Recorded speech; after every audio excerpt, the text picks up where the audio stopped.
মানে আজি যিখন চাৰ্জশ্বিট দিছে মই সেইখনক জুবিনদাৰ মৃত্যুৰ চাৰ্জশ্বিট বুলিয়ে গণ্য কৰা নাই। মই ভাবোঁ যে আজিৰ যিখন চাৰ্জশ্বিট দিছে এইখন হ'ল হিমন্ত বিশ্ব শৰ্মাৰ 2026 চনৰ নিৰ্বাচনী প্ৰচাৰৰ এখন ইস্তাহাৰ। আজিলৈকে পৃথিৱীত মই যিমান চাৰ্জশ্বিট দেখিলোঁ এইখনেই প্ৰথম চাৰ্জশ্বিট যিখন চাৰ্জশ্বিটত আইঅ' বা তদন্তকাৰী বিষয়া বা CIO বা মুখ্য তদন্তকাৰী বিষয়া ঘটনা সংঘটিত হোৱা স্থানলৈ নোযোৱাকৈ দিয়া প্ৰথমখন পৃথিৱীৰ চাৰ্জশ্বিট।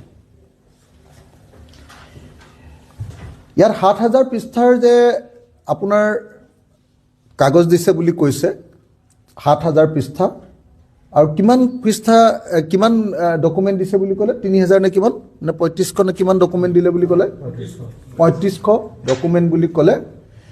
এইচব একো ডকুমেণ্ট একো নহয়। মই একদম ক্লিয়াৰলি আপোনালোকক কৈছোঁ যে যি তদন্ত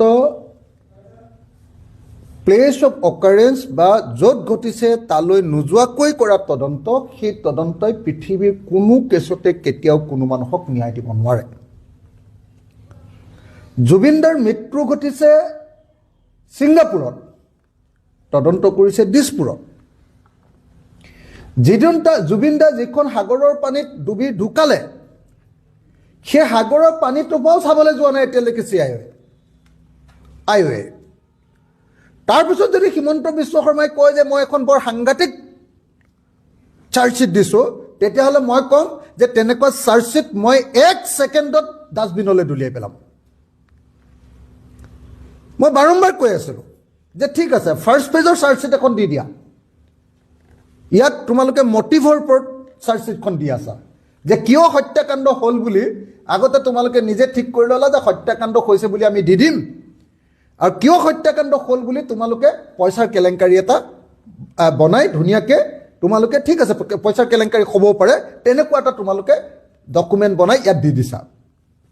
মোৰ সেইটোলৈকেও আপত্তি নাই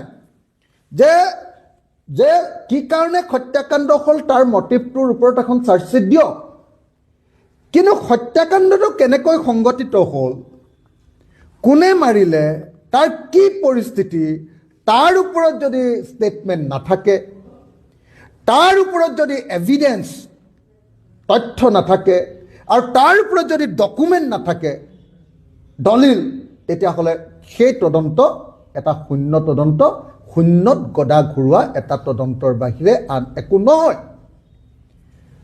গতিকে CID বা SITয়ে যোৱা 88টা দিন নহয়, কেইটা দিন, 84টা দিনত অকল শূন্যত গদা ঘূৰালে।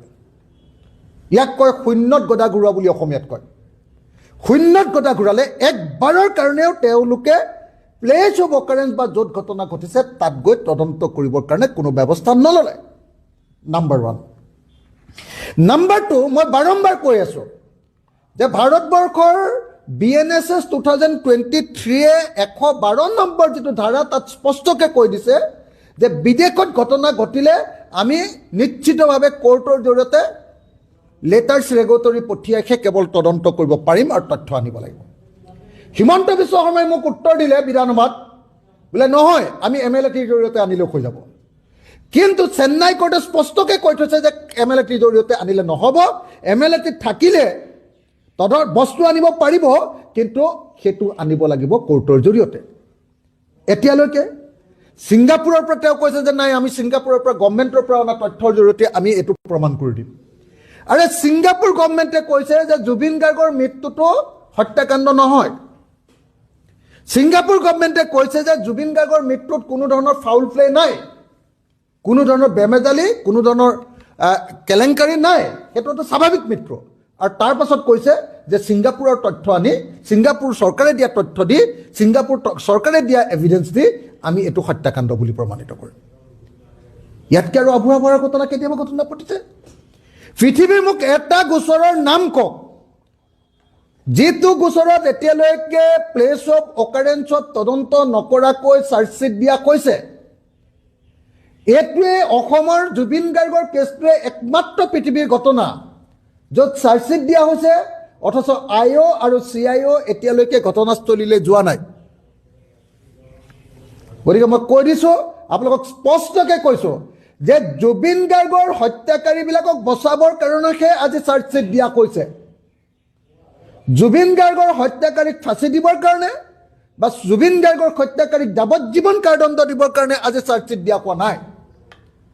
সেইকাৰণে মই বাৰম্বাৰ কৈছোঁ যে এই চাৰ্জশ্বিট জুবিন গাৰ্গৰ হত্যাকাৰীক ধৰিবৰ কাৰণে চাৰ্জশ্বিট নহয়, এই চাৰ্জশ্বিট হ'ল হিমন্ত বিশ্ব শৰ্মাই 2026 চনৰ নিৰ্বাচনত যাতে গাঁৱৰ পৰা খেদা নাখায়, বিজেপিয়ে যাতে গাঁওবিলাকৰ পৰা খেদা নাখায়। জুবিন গাৰ্গ আমাৰ আটাইতকৈ জনপ্ৰিয় শিল্পীজনক তেওঁলোকৰ দিনত হত্যা কৰালে, মাৰালে, বিজেপি চৰকাৰৰ দিনত মাৰালে। আৰু মৰোৱাৰ পাছত এতিয়া তেওঁলোকে তদন্ত নকৰে। সেই কথাটোৰ কাৰণে যাতে 26 চনৰ নিৰ্বাচনত হিমন্ত বিশ্ব গ'লে যাতে গাঁওবিলাকৰ পৰা খেদি নিদিয়ে, তাৰ কাৰণে মিছাকৈ এখন চাৰ্জশ্বিট তৈয়াৰ কৰিছে। ভুৱা 2 নম্বৰী চাৰ্জশ্বিট। মই সেইকাৰণে বাৰম্বাৰ কৈছিলোঁ যে এখন চাৰ্জশ্বিট নাম্বাৰ পাৰ্ট 1 হ'লে মানে হৈ যাব, তেতিয়াহ'লে পাৰ্ট 2 পাৰ্ট 3 বেলেগ বেলেগ একদম অৰিজিনেল বস্তুবিলাক দি দিব পাৰিব। কিন্তু মুখ্যমন্ত্ৰীয়ে কালি ঘোষণা কৰি দিলে নহয় যে এতিয়া আৰু আমাৰ আজিৰ পৰা 12 তাৰিখৰ পৰা কাম শেষ, চাৰ্জশ্বিট আমি দি দিলোঁ, আমাৰ আৰু একো কৰিবলগীয়া নাই, অসম চৰকাৰ অসম পুলিচৰ একো কাম কৰিবলগীয়া নাই, এতিয়া কোৰ্টে কেৱল শাস্তি দিলে হ'ল। আৰে তুমি এখন ফটোৱা কাগজ এখন দি দিবা আৰু তাৰ ওপৰত কোৰ্টে কেনেকৈ শাস্তি দিব? তুমি 2 নম্বৰী এটা ডকুমেণ্ট দি দিবা, তাৰপিছত কোৰ্টে কেনেকৈ শাস্তি দিব?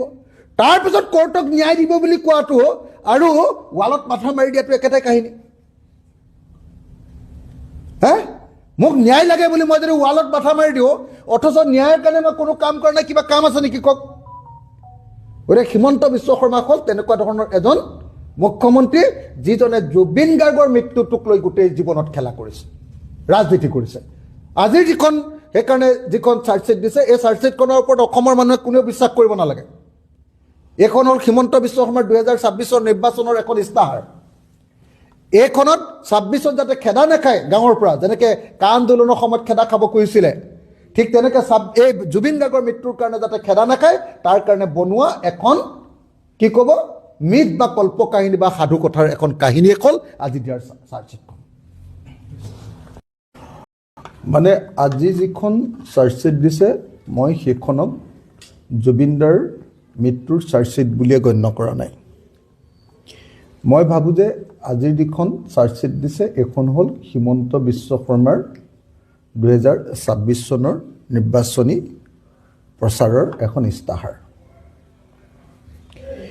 আজিলৈকে পৃথিৱীত মই যিমান চাৰ্জশ্বিট দেখিলোঁ, এইখনেই প্ৰথম চাৰ্জশ্বিট যিখন চাৰ্জশ্বিটত IO বা তদন্তকাৰী বিষয়া বা CIO বা মুখ্য তদন্তকাৰী বিষয়া ঘটনা সংঘটিত হোৱা স্থানলৈ নোযোৱাকৈ দিয়া প্ৰথমখন পৃথিৱীৰ চাৰ্জশ্বিট।